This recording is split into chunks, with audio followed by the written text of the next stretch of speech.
Good afternoon, people. Feels strange having Mrs. Trotter back with me. Yeah, it's been a while. We got an unboxing, and I haven't put the info up on my phone, have I? Oh, I'm such a wally. Actually, everyone knows that, doesn't it? But yep, thanks for watching, everyone. In a way, hold on. Slight technical problem. I get a lot of them. It's my age, isn't it, as well? Right, that's it here. I just want to get on the page. That's it, so I don't get anything wrong. So, it's mainly a Brew 61 unboxing, isn't it? It is. And they've kindly sent us some beers. Lovely box beers, yeah.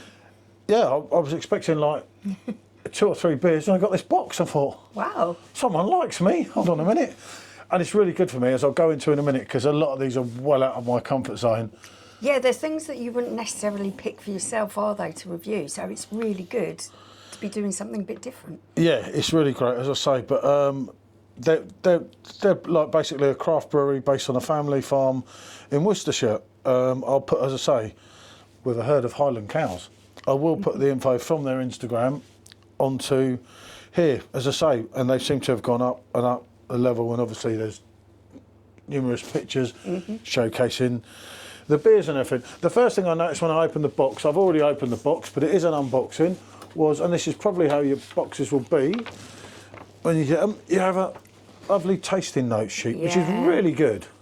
I really like that when companies do that. Obviously Tim is the director as well as the brewer. And obviously a couple of beer mats as well, which is all nice, isn't it? But this really helps, because it gives you a good idea, doesn't it? Because you can kind of look at it and say, well, hold on a minute, I don't think it's that. And they're saying it. And obviously the brewer's always right. You know, like the man's always right if it's the man versus the woman. But it just gives you that little, doesn't it, for it? And as I say, a lot of these are well out of my comfort zone, but really interesting. Most of them are available in bottle, cask and keg, some only bottle and cask. But yeah, I think that's really good. Right, let's go through them on here. One of them's in the fridge, because what we're going to do after I finish this is go straight into a review. I was going to do this best bitter today, but I bottled it and chose something else. That was going to be the first one. And this, again, this was one that, a 4% ABV, a 500ml bottle, but I'm not a bitter man, predominantly, I'll be honest. But then I only remember bitters from years and years ago. Yeah. Like I was going to stouts. say, I tend to shy away from them a little bit, but I have tried some really, really good ones with some exceptional flavours in them. So I'm looking forward to trying that. But yeah, everything is written as well. The information is there, isn't it? Which is what you need. So yeah, and that was 4% ABV. This was Hoppy IPA, which is well you. 4.5% ABV. So yeah, again in a 500ml bottle. Then we've got, and this was an interesting one, Bromsgrove Dark Ale, because I always said I wouldn't try one, and who brewed a dark ale, and I drank it and was like, wow. I don't know. I'm trying to think of a dark ale. You drinking a dark ale? Rob with the brown ale. That's right, he did, yeah. It's just the same sort of thing as your dark ale. So yeah, if you remember, I was like, I don't know about this. And we're on a YouTube live, funny enough, so... That's right, now and he was on there. Yeah, he was on the panel, and I'm thinking, I don't like this, I'm curtains here. Yeah. But yeah, no. So that, again, is something really good. We've got a can, which is one I've looked at on their Instagram, which is a Hop and Hazy IPA. And that's at 5%. So that and that could kind of go as one, couldn't they? And then we've got a Session IPA, which you get quite into some of them, don't you? And that's at 4.3%, called Spring Meadow. Again, a 500ml bottle. And the small one is the can there. And Light and Gold Sessional Ale, 3.8% ABV. Again, and they see the awards. That tells you something about it. Yeah. We know them, the Sibber Awards, because of our own brewed beer, which unfortunately didn't get what we wanted, but it got there. So yeah, 3.8%, which is a good one, especially your daytime. It is. Your heat's coming out now. That can really work for you, can't it? And then, last but not least, although we've got the other one in the fridge, is Grazing Girls. I do like that. I like the sound of that, which is a fruity, hoppy pale ale. Yeah, that's so that could be really good. Mossack hops and a 4.5% ABV. Again, suitable for vegans. I think I'm sure that says it on most of them, doesn't it? It's suitable for vegans. Yeah, I think most of their beers certainly are suitable for vegans, which again is great, you know, because it really, please drink responsibly. I always do. Well, I try to, shall we say. So as I say, I will get on with the best bitter. A lot of you know this Saturday now, day of the Eubank fight. This video will come out Sunday. With regards to Perfect Draft ones, we're going to do Herton Grand Pilsner again, aren't we? Yeah. Hopefully in the week. We're doing Left Summer today after this one.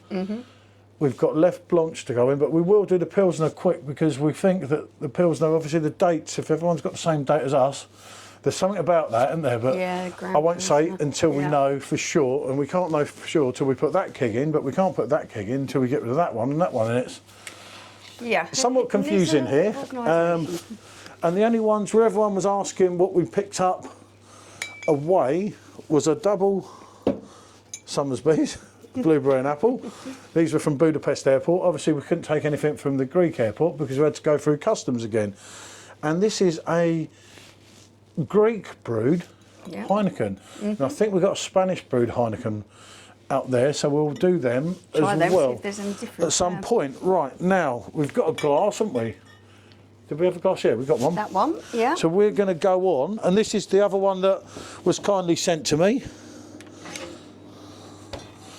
This is their Golden Fleece craft lager. And this was in a 330ml bottle, again suitable for vegans, and coming in at 330ml. And I thought, for me, I had a look at it on here, a refreshingly crisp craft lager with malty undertones. Yeah. Light and clear, light and malty on the smell, and so on. Obviously a pale lager, and the hops is Teknang. So let's see what we're getting here, which is great at just 5%, the sort of percents that we kind of, some life in that. Obviously it's a non-nucleated glass, so you're getting it as it is. So yeah, good head there, isn't it? Yeah. As you can see, up close. I don't know why that didn't go through the dishwasher this glass, did we? No, that one didn't. I hand washed that one, so I don't know why it's... We have a lot of that with these glasses. But yeah, nice and cold, isn't it? So see what you get on the aroma. So that's kind of a light amberish colour, isn't it? Yeah, it's a bit darker than I would have thought, where it said pale. Wow. Yeah, that's got a lovely smell. And this one, to it. you get on bottle and cask. It should be just as light and malty. Yeah, I'm picking up the maltiness, but there's also a slight fruitiness Yeah, I was there. going to say a little bit of fruit. And it's got that proper lager. Yeah. That proper, kind of like old school lager. That. Yeah. It is do you get me? Almost a yeastiness, isn't it? Yeah, it could well be. And yeah, because you've got torrefied wheat in the malts.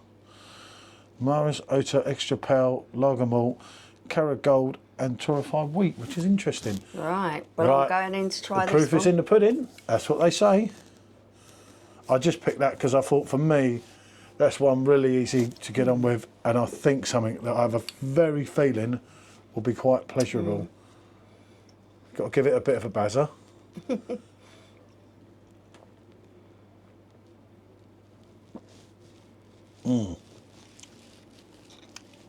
Oh yeah, and that's got... That's good. Now that's offering something different, because it's got a bite, hasn't it? It has. But you're getting a different flavour through at the end, if I'm making any sense. There's a slight sweetness to the maltiness in it, slightly sweet. Then you're getting a graininess there, a little bit of fruit. I'm still picking up a little bit of fruit, even in the taste. Yes.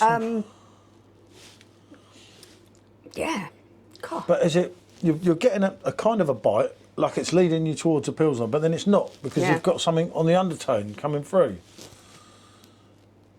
So that's quite, and that is an easy swiller, one with that. Your 5%, it's quite warm today. It's the right It's not type as of sweet day. as a Helly's, and it hasn't got The right bite. the bite of a Pilsner. Yeah. But it's got this really nice kind of graininess to it, which stops it being too sweet. There's a It nice does, yeah. balance Right to at the that. end. Yeah. It's very well balanced, isn't it? But it does have the bite. Do you see what I mean? Yeah. But, I do like Crisp that. and refreshing. The carbonation on this is actually quite light. It looked, as I was pouring it, like it was going to be quite heavily carbonated, but the carbonation in it's quite light. And absolutely lovely on the mouthfeel. Yeah. It really is. That's a 5%. And it is crisp, clean, crisp. Yeah. I know them words are so overused, but you've got a lager. But with a good lager, it should be clean and crisp, shouldn't that's it? it. And there's only so much you can say Yeah. with a lager. With a lager, as I say, with a lot of things. I can't remember when we was doing that other review. It's almost medium-bodied as well. It's just got a nice flavour and a nice flavour at the end. But a lager is either good or it's bad, and that is good. That's a great start to the box for me. So as I say, thank you again to Beer Farm.